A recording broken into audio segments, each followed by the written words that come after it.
Bienvenidos a la unidad 1 del curso de Fisiología Vegetal. Hoy vamos a tener una videoclase en donde vamos a tratar el tema del transporte del agua en las plantas. Espero que les sea de su interés y bienvenidos. Iniciando con el transporte del agua en las plantas y sus relaciones hídricas, vamos a mirar primero la importancia del agua en las plantas. El agua y la temperatura son muy importantes para la distribución de las plantas en el planeta. De hecho, el agua o las precipitaciones es lo que determina la distribución de las plantas. Por otro lado, las plantas han evolucionado con unos cilindros que permiten el transporte del agua. Eso cuando hablamos de plantas vasculares, porque si hablamos de plantas como las biofitas, que también se conocen como musgos, no tienen estructuras cilíndricas o estructuras vasculares, ¿cierto? Entonces las plantas evolucionaron con unas estructuras cilíndricas para poder transportar el agua. Y esas estructuras o esas plantas vasculares también se les llama traqueofitas, que también son parte de las plantas superiores. Entonces vamos a mirar en qué consiste este transporte en las plantas. Vamos a iniciar con las propiedades fisiológicas de las moléculas del agua. Primero, el agua absorbe poca radiación visible y esto se debe a que el agua es transparente. Eso es una gran ventaja porque permite proteger los tejidos vegetales de la radiación solar. Segundo, aumenta el volumen al congelarse. El agua líquida es muy importante para el transporte de las plantas, ya que el agua al congelarse se expande y esto produce cristales que pueden romper la célula vegetal. El alto calor específico. El alto calor específico se refiere a la cantidad de energía que se necesita para aumentar un grado de temperatura en el agua.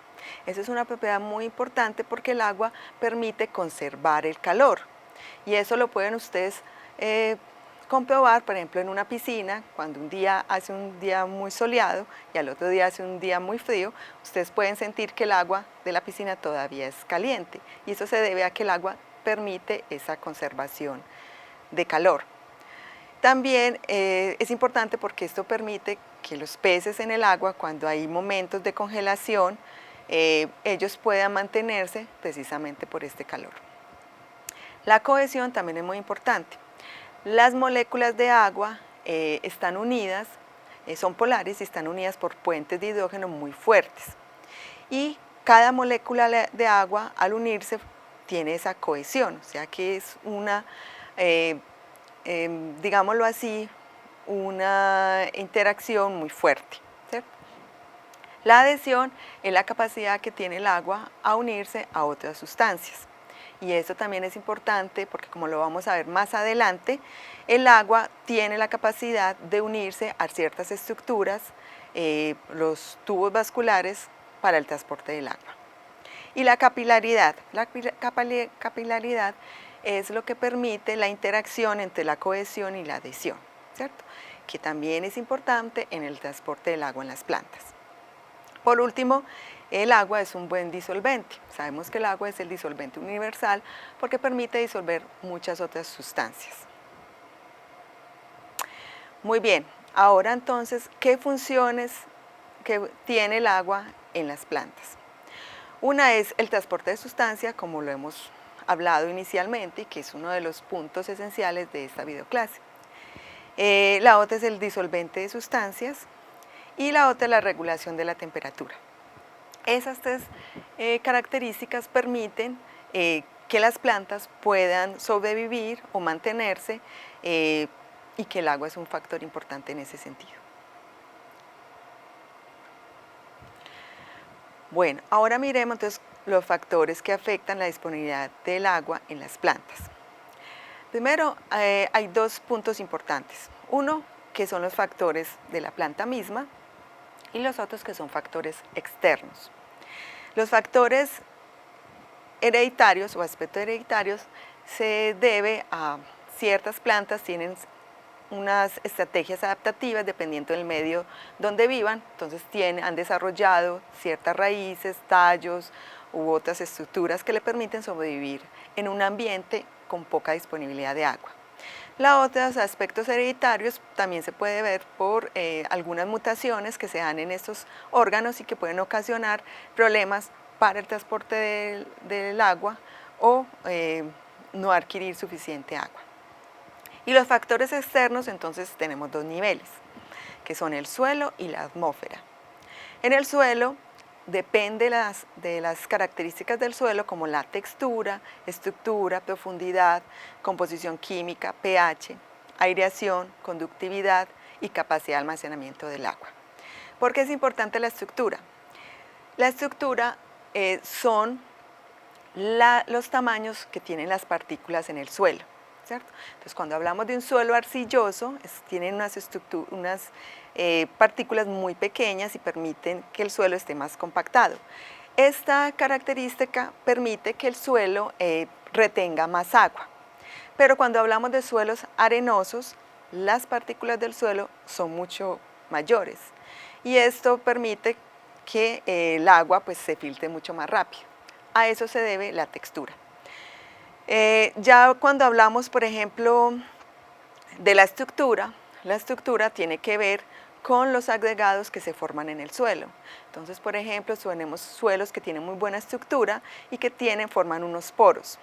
En esos poros el agua se puede almacenar, así como se almacena aire, se puede almacenar el agua también, ¿cierto? Y eso permite también, como lo vamos a ver más adelante, que sea agua disponible para las plantas.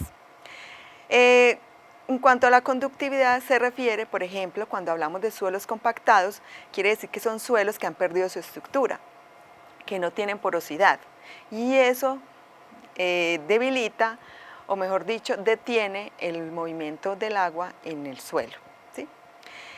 Y la capacidad de almacenamiento tiene que ver con la estructura, tiene que ver con la conductividad y tiene que ver con la textura, ¿sí? La composición química, hay ciertas sustancias en el suelo que permiten retener el agua, que son algunos coloides.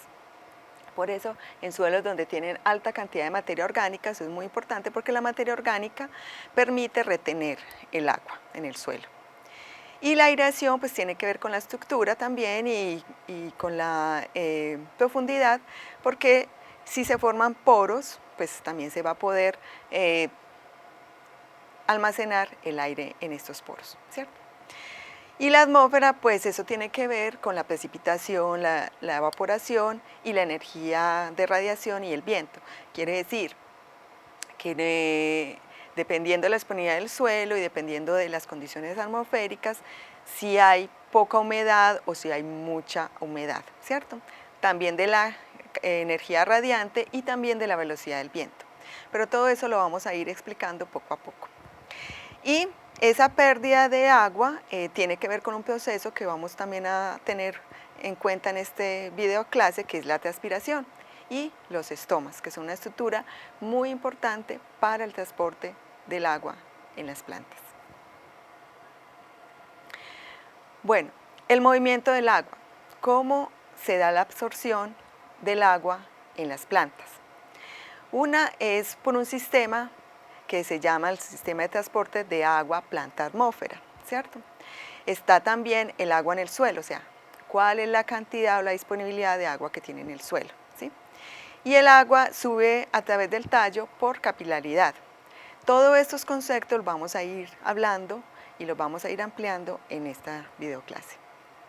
En fisiología vegetal se hace referencia a tres conceptos, que es el potencial del agua, el potencial osmótico y el potencial de presión. El potencial del agua se refiere a la cantidad o a la concentración de agua y solutos que tiene la célula dentro, ¿cierto? Por ejemplo, cuando hay mayor cantidad de solutos, hay menor cantidad de agua, ¿cierto? Y esto hace que la presión química del agua pues disminuya. El potencial osmótico, entonces, se refiere cuando, por ejemplo, es las concentraciones de agua que están dentro y fuera de la célula. Las células vegetales tienen una pared celular muy rígida, que cuando aumenta la entrada de agua en la célula, Esta hace que aumente de tamaño, pero no se daña la célula precisamente porque la pared celular permite que protege la célula. Y esta presión que hace el agua en la pared celular es lo que nosotros llamamos potencial de presión, ¿cierto? Que es básicamente esta presión que ejerce el agua dentro de la célula y que es protegida por la pared celular. Bueno, vamos a hablar sobre la difusión y la ósmosis. Aquí tengo un ejemplo que generalmente se hace en el laboratorio para explicar lo que le ocurre a la célula cuando está en un medio con altas concentraciones de sales o cuando está en un medio con pocas concentraciones de sales. Tenemos aquí un medio hipertónico. ¿Qué significa un medio hipertónico? Es un medio donde tiene altas concentraciones de sales fuera de la célula. ¿Qué quiere decir? Que hay pocas concentraciones de sales dentro de la célula. Como la célula necesita regularse con su medio, entonces ella lo que hace es que deja salir el agua, ¿sí?, para poderse regular las concentraciones de sales en el medio externo y en el medio interno. ¿Qué pasa? Como el agua sale para poder regularse, entonces la célula se deshidrata y ocurre lo que nosotros llamamos plasmólisis, que es cuando la célula se deshidrata a tal punto que se vuelve como una pasa arrugada. De hecho, uno lo puede observar en el laboratorio cómo cambia de forma la célula y se va deshidratando y se va volviendo como una pasa porque totalmente pierde el agua. Aquí tenemos un medio isotónico. Un medio isotónico quiere decir que las concentraciones de sales y agua son iguales dentro y fuera de la célula.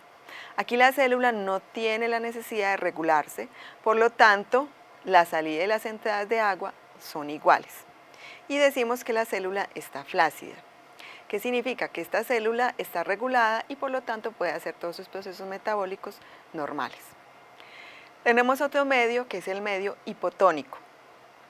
El medio hipotónico quiere decir que fuera de la célula hay más concentración de aguas, menos concentración de solutos y que dentro de la célula hay más concentración de solutos y menos concentración de agua. Pasa lo contrario al medio hipertónico.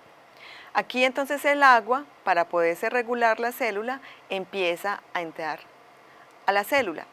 Y esto hace que la célula se hinche porque aumenta la presión del agua y aumenta el volumen por la cantidad del agua. Y decimos que la planta tiene un proceso de turgencia, que hay gran cantidad de agua, ¿cierto? Estos son tres medios en donde la célula puede coexistir y ella necesita regularse. Ahora bien, ¿qué pasa entonces con la planta? Eso es lo que ocurre en la diapositiva anterior, lo que ocurre en la célula. Pero ¿qué pasa con los tejidos de la planta? Aquí tenemos, por ejemplo, una planta hipertónica. ¿Qué quiere decir? Que hay mayor concentración de sales dentro de los tejidos de la planta y menos concentración de agua dentro de la planta, ¿cierto?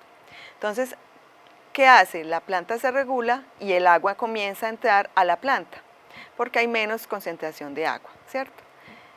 Eso es una forma que puede pasar. En una planta en equilibrio tónico, o sea, ¿qué quiere decir? Que las concentraciones de agua y las concentraciones de sales son iguales dentro de la planta y fuera de la planta. Y aquí tenemos una planta hipotónica. Quiere decir que hay mayor concentración de sales en el medio, o sea, en el suelo, y menor concentraciones de sales dentro de la planta. ¿Qué pasa aquí? La planta empieza a perder agua, ¿cierto?, para poderse regular con el medio. Y de esta manera, al perder agua, se da la marchitación.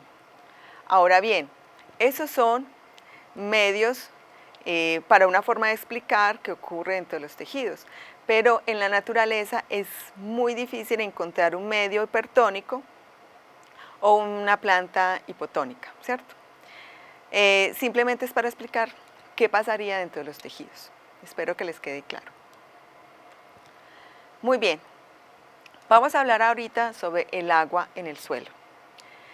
El agua en el suelo se puede encontrar de tres formas, que son gravitacional, capilar y hidroscópica.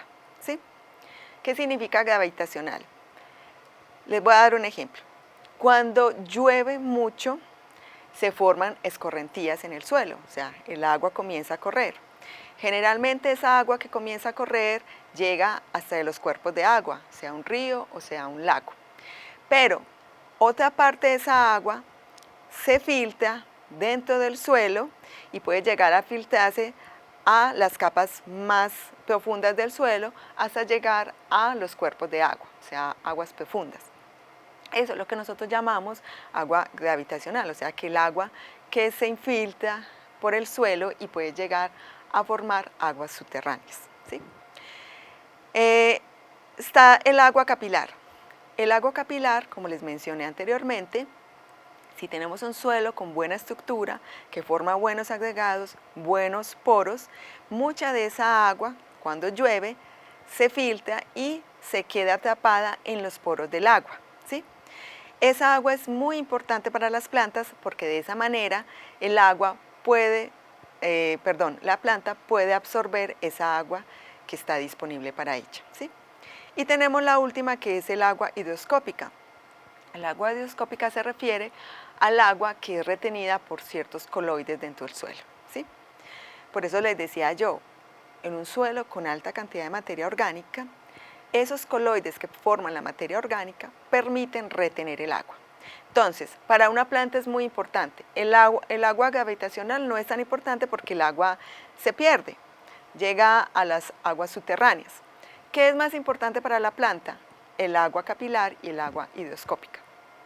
Siendo el agua capilar mucho más importante porque el agua hidroscópica es una parte que está muy fuertemente retenida por los coloides y que muchas veces no queda disponible para las plantas. Solamente en casos especiales, cuando no hay suficiente agua en el suelo, se puede utilizar, o sea, después de que se utilizó el agua capilar, se puede utilizar el agua hidroscópica. Cuando el suelo saturado de agua ha perdido su fracción de agua gravitacional, pero conserva todo el agua capilar, se dice que se encuentra en capacidad de campo. ¿Qué significa capacidad de campo? Eso es muy utilizado, sobre todo para los agrónomos, y es la capacidad, el agua disponible que tiene la planta, ¿cierto? El agua que está en el suelo que queda disponible para la planta. Ahora vamos a hablar sobre el transporte del agua en las plantas. ¿Sí? El agua lo adquieren las plantas a través de sus raíces, pasa por ciertos tejidos, llega al xilema, que es la estructura conductora, y esta forma se distribuye a toda la planta, ¿cierto? Llegando a las hojas, a los frutos, a las semillas, etcétera, etcétera. Ese sistema se llama suelo, planta, atmósfera, que va desde el suelo de la raíz hasta distribuirse en toda la planta. La diferencia de gradientes del potencial hídrico es lo que permite el movimiento del agua a través de la planta, ya sea desde el suelo hasta la atmósfera. Como hemos venido mencionando, el agua se mueve desde un lugar de mayor concentración a un lugar de menor concentración, que eso es lo que nosotros llamamos el proceso de ósmosis, como lo expliqué anteriormente. ¿Sí? Entonces, una de las formas como se mueve el agua dentro de la planta es por esa diferencia de gradientes que hay dentro de las células. Bueno, aquí vemos una estructura de la raíz. Tenemos que está conformada por la epidermis, los pelos radicales y el núcleo. ¿Sí? Los pelos radicales vemos que son estructuras que salen de la raíz, ¿sí? Y que esas estructuras aumentan la superficie de volumen de la raíz. Estas estructuras se adentran hacia cada una de las partículas del suelo, aquí podemos ver las partículas del suelo, y de esta manera pueden captar el agua que está almacenada dentro de cada uno de los poros del suelo, o sea, el agua capilar. Y de esta manera la raíz puede obtener esta agua que está almacenada dentro de las partículas del suelo. Aquí tenemos la estructura de la raíz. Si hacemos un corte transversal, podemos observar que tenemos los pelos radicales, tenemos la epidermis, la corteza, la endodermis, el periciclo y los vasos del xilema. Entonces el agua que entra a través de los pelos de la raíz debe hacer todo ese recorrido por estas estructuras hasta llegar a los vasos del xilema, que es la estructura conductora del agua, o sea, por donde se transporta el agua. Ahora bien, el agua tiene dos vías, que es la vía apoplasto y la vía simplasto. La vía apoplasto es el agua que recorre a través de la pared celular de las células o por los espacios intercelulares, ¿sí? Esto recorre y llega hasta la endodermis. Luego aquí en la endodermis hay una estructura que se llama la banda de Caspary, que ahorita se les voy a explicar, y esta estructura forma como una especie de bloque donde no deja pasar el agua, ¿sí?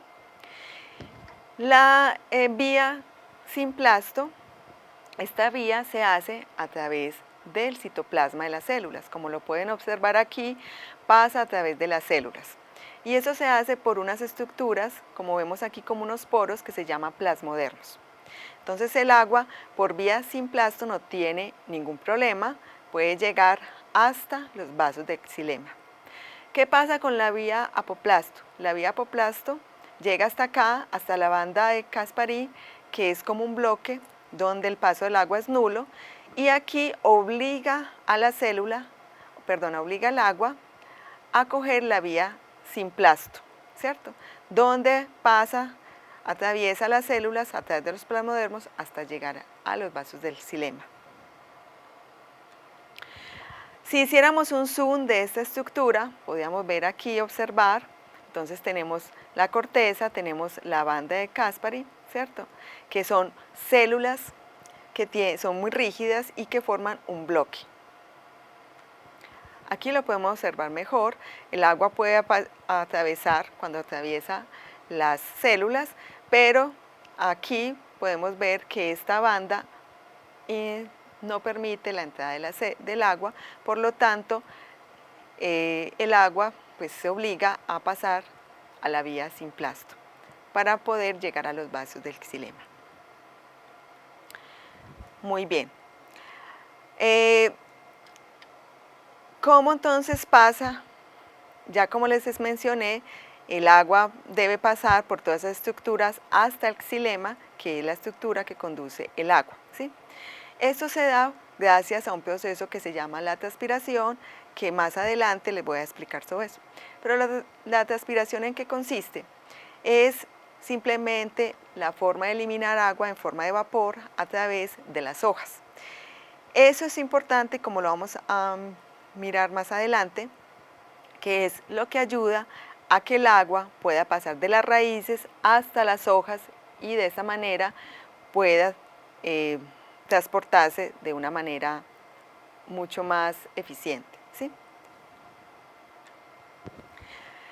Aquí tenemos un experimento que se hace para observar cómo es el transporte del agua a través del xilema. Ustedes pueden coger una rama, en este caso es un apio, y se decorta un pedazo de esta rama dentro del vaso con un colorante para evitar que entre el aire a las estructuras de la planta. Entonces, si ustedes colocan estos dos, podemos ver que este tiene agua y este tiene un colorante. Aquí podemos observar cómo el agua sube por capilaridad y por diferencias de potencial hídrico, va subiendo a cada una de las estructuras de la planta hasta llegar a las nervaduras de las hojas. Esa es una forma de demostrar cómo el agua a través de las estructuras del xilema son transportadas. Aquí tenemos entonces los haces vasculares del xilema, que es entonces la estructura transportadora. El xilema está conformado por traqueidas y por tráqueas, ¿sí? Recuerden que estamos hablando de plantas vasculares, que son las que tienen estas características, ¿sí? O que también se les llaman, por eso se les llaman plantas traqueofitas, porque tienen estas estructuras. Si hiciéramos un corte, aquí tenemos el conducto del xilema. Si hacemos un corte transversal, observamos esto. Las traqueidas entonces tienen unos poros, pueden ser muchos o pocos dependiendo de la planta, Y aquí tenemos las tráqueas que tienen forma puntiaguda y que se van uniendo una con otra. En esto tenemos unos poros, que es por donde el agua sube por diferencias hídricas, como lo hemos mencionado, por ósmosis, de forma vertical a cada una de las, o sea, de forma vertical hacia el tallo y cada una de las estructuras de la planta, ¿sí? Esta foto pues se ve mucho mejor. Aquí tenemos entonces las estructuras, los vasos del xilema, ¿sí? Y miren que hiciéramos un corte de un pedazo de ella, miren que se forman tienen formas puntiagudas y está formada por poros. Aquí lo observamos, como les digo, estos poritos es por donde el agua sube, ¿cierto? Entonces, tenemos que estas estructuras del xilema están formadas por un compuesto que es la lignina, que es un compuesto muy resistente y que eso permite que esta estructura, este vaso conductor, sea resistente a la presión del agua, ¿cierto? Para que no se vaya a romper. Y es por eso que es tan importante. Dentro de las plantas vasculares hay plantas que tienen crecimiento primario y crecimiento secundario, pero en esta clase no voy a hablar de ese tema, pero básicamente el xilema tiene un crecimiento primario, que es por donde transporta el agua, y el crecimiento secundario que va muriendo, ¿sí? Y que es lo que nosotros llamamos el corcho o la madera. Bueno, ¿cómo entonces el agua sube en forma vertical por la planta? ¿Cierto? Porque estamos hablando, por ejemplo, de árboles que tienen una altura y que cómo se va a transportar el agua desde las raíces por todo el tallo a cada una de las estructuras de la planta. Hay una teoría que es hasta ahora la más acertada, que es la teoría de cohesión-tensión. Y en esa teoría podemos observar aquí dos experimentos.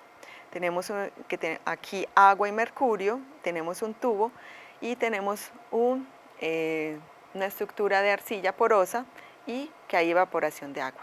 Entonces, si vemos aquí, comparamos ese experimento con el de la planta, vemos que el agua sube, ¿sí?, a través de del xilema, que es el vaso, la estructura conductora, y el agua empieza a subir hasta llegar a las hojas y de aquí el agua por la transpiración sale en forma de vapor de agua. Entonces el agua tiene este recorrido desde la raíz, por todo el tallo hasta las hojas, ¿cierto? Y aquí el agua se va perdiendo en forma de vapor. ¿Qué pasa? Recuerden que el agua tiene dos propiedades muy importantes, que es la adhesión y la cohesión. La cohesión es que las células, mejor dicho, las moléculas del agua se unen unas con otras formando un hilo, ¿sí? Y la adhesión es que las estructuras como las que tiene el xilema, las paredes del xilema, ayudan a que el agua se pueda adherir a esas paredes y de esa manera facilitar el transporte del agua, ¿sí? Entonces, es como si tuviéramos un hilo de moléculas del agua que van subiendo poco a poco y que aquí en las hojas se pierden en forma de vapor. Para explicarles mejor cómo funciona la transpiración es la siguiente. Tenemos aquí entonces que sube el agua a través de los pelos radicales, ¿cierto? Pasa por todas las estructuras que ya vimos hasta llegar a el xilema. Aquí entonces hay una columna de agua que se van uniendo y a medida que van subiendo, llegan hasta la hoja, ¿sí?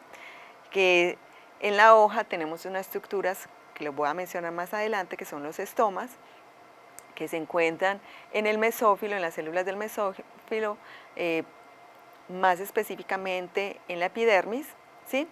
Y son como una especie de poros por donde el agua sale en forma de vapor.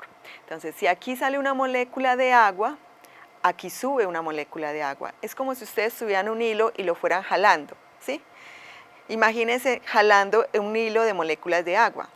Aquí sale una molécula de agua y eso forma un espacio para que suba otra molécula de agua y así sucesivamente.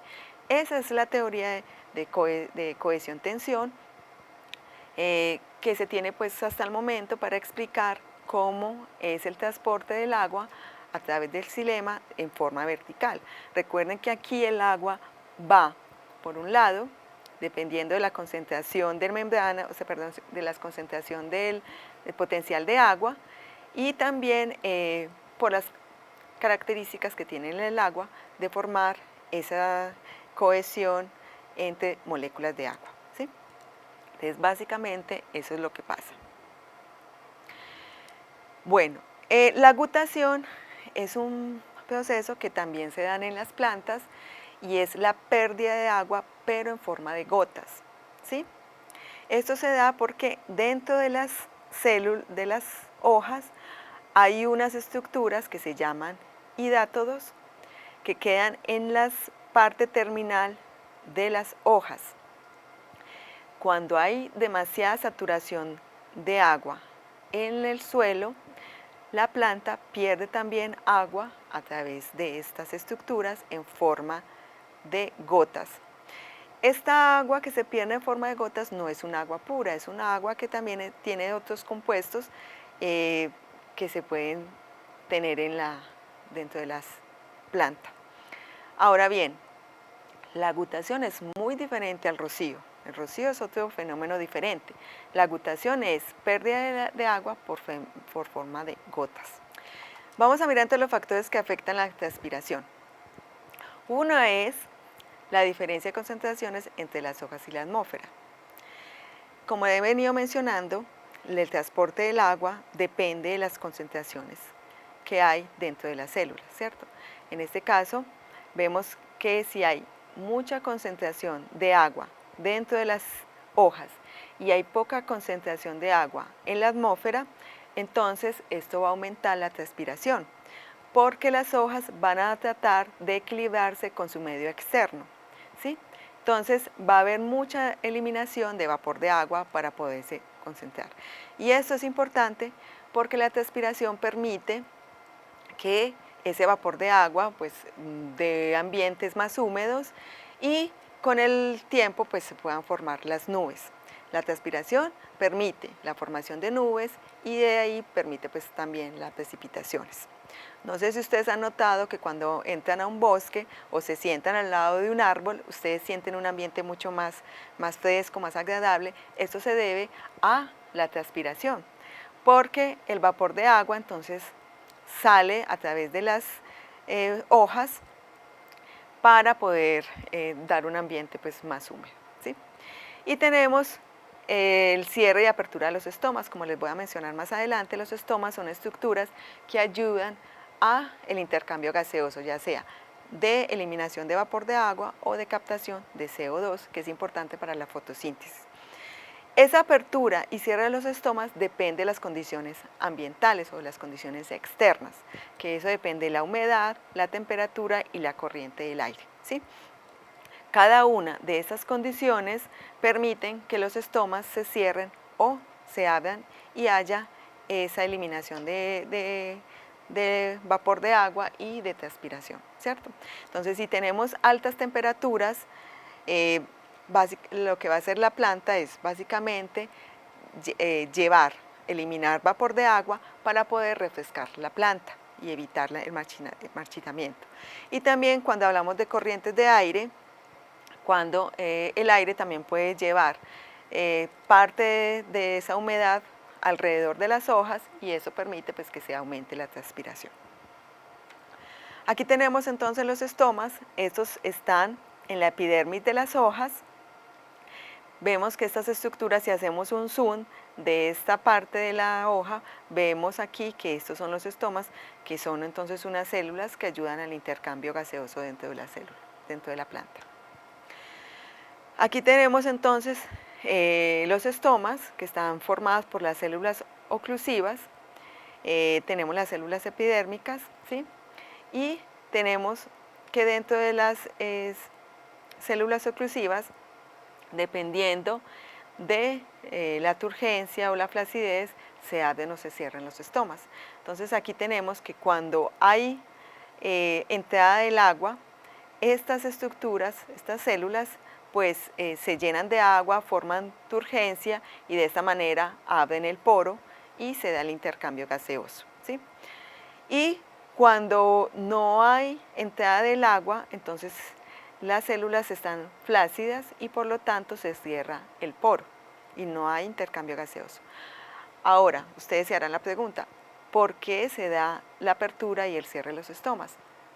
No se tiene muy claro, pero se hace por una diferencia de concentraciones de potasio que se da dentro de la célula y eso permite la entrada del agua, por lo tanto aumenta la turgencia y se abre el poro, ¿cierto?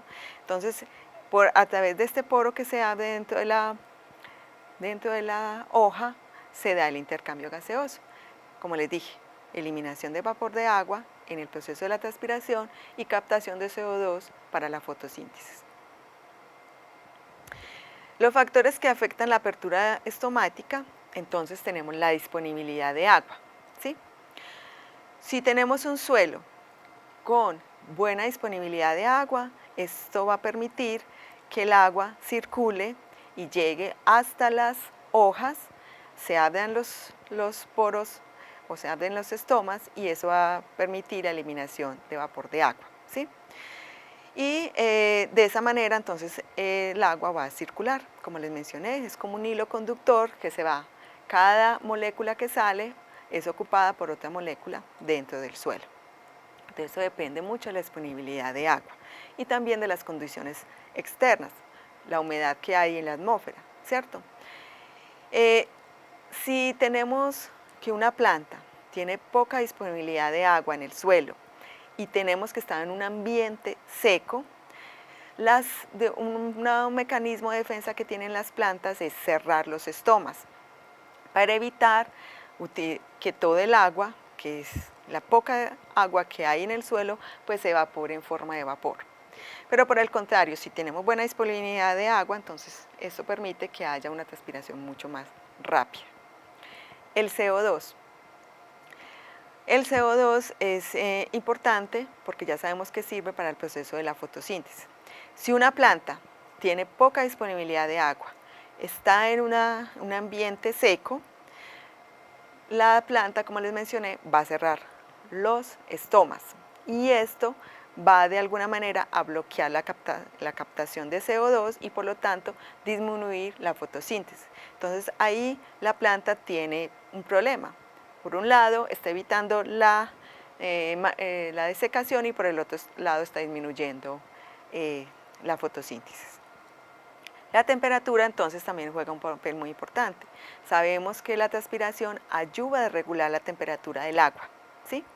Y de esta manera, si hay buena disponibilidad de agua y hay altas temperaturas, entonces esta transpiración o este transporte del agua desde la raíz hasta las hojas permite que haya una mayor regulación térmica dentro del agua, ¿sí? Si no ocurriera esto, si la planta cerrara los estomas, aumentaría la temperatura de la planta y por lo tanto en los procesos metabólicos y algunos enzimáticos, pues no se darían precisamente por altas temperaturas. Estamos hablando de altas temperaturas cuando son mayores a 35 grados, ¿sí? Esas altas temperaturas pueden desnaturalizar algunas enzimas y eso lleva pues a tener problemas fisiológicos, metabólicos la planta. Bueno, y el otro proceso es la luz. La luz, como les mencioné, los estomas se abren en el día y se cierran en la noche. Ahora bien, todo esto depende de ciertas estrategias adaptativas que tienen las plantas. Por ejemplo, las plantas CAM, que son aquellas plantas que viven en los desiertos, con poca disponibilidad de agua, altas radiaciones solares, altas temperaturas, tienen mecanismos muy diferentes. Ellos abren los estomas en la noche y los cierran en el día precisamente para evitar la transpiración y evitar el marchitamiento, ¿sí? y al mismo tiempo pues, tienen otros mecanismos fotosíntesis muy diferentes, que por eso se les llama campo. Muy bien. ¿Cuáles son las consecuencias de la transpiración? Entonces, una es la captación de CO2 atmosférico, como les mencioné, son importantísimos, que eso va de la mano pues con la transpiración. El balance térmico que también les mencioné, porque la planta necesita altas cantidades para transformar el agua en vapor de agua. Entonces eso se da gracias a la captación de radiación solar y de esa manera entonces forma el agua, se forma en vapor y de esa manera es eliminada. Si no hubiera ese mecanismo de transpiración, aumentaría, o sea, no hubiera ese mecanismo de transpiración, pues aumentaría la temperatura en la planta, pues y eso llevaría a la muerte. Entonces, una forma de eliminar ese calor es por medio de transformar el agua en vapor para poder ser eliminados. Y la otra es que permite la distribución de agua y nutrientes minerales por toda la planta. Como les mencioné, la transpiración, a medida que forma esa columna vertical por toda la planta, distribuye el agua a cada uno de los órganos de la planta, al mismo tiempo que distribuye los iones y algunas sustancias de nutrientes para la planta. Por último, entonces vamos a hablar, ya hablamos del transporte del agua en la planta, vamos a hablar entonces del transporte de solutos dentro de la planta y estamos hablando del transporte de la savia elaborada, que es el floema, ¿sí? El floema, entonces, tenemos aquí que el floema está conformado por unos tubos cribosos que son en plantas angiospermas y en plantas gimnospermas se les llama elementos cribosos y tenemos unas placas cribosas pues, que es por donde pasan los solutos, ¿cierto? También está formado en plantas angiospermas por unas células de compañía que están al lado de las hojas, que es donde se da el proceso de fotosíntesis. Entonces aquí tenemos que llega la energía del sol, se da el proceso de fotosíntesis, se forman los carbohidratos, que son la savia elaborada, y de esta manera pasan a las células acompañantes, que por medio de unos poros, que se llaman plasmodermos, pasan entonces a los tubos cribosos y de esta manera se distribuyen por cada uno de los órganos de la planta, ya sea el tallo, sean los frutos o las semillas. Ese proceso de distribución de los compuestos fotosintéticos que se dan en la hoja a cada uno de los órganos de la planta se llama translocación de carbohidratos, ¿sí? Y que es muy importante porque eso permite la formación de frutos, de semillas, de flores y de algunos compuestos, perdón, de algunos órganos que tiene la planta. Aquí tenemos entonces que el xilema transporta el agua y los nutrientes y el floema transporta ya los solutos fotosintéticos por toda la planta, ¿cierto? Y de esa manera se distribuye. Aquí vemos cómo se distribuye el agua, entonces a los diferentes órganos y cómo se distribuye los compuestos fotosintéticos a cada uno de los compuestos. De esa manera entonces las plantas vasculares hacen el transporte de la savia bruta, que es el agua y los nutrientes, a través del xilema, y tenemos el transporte de savia elaborada, que son los compuestos fotosintéticos que se realizan dentro de las hojas, cómo se distribuyen a cada uno de los órganos de la planta. De esa manera entonces tenemos la distribución de nutrientes y la distribución de compuestos fotosintéticos a cada uno de los órganos de la planta. Muy bien, aquí encontramos entonces las referencias. Tenemos 3 textos en donde ustedes pueden complementar los temas que hemos visto en esta videoclase.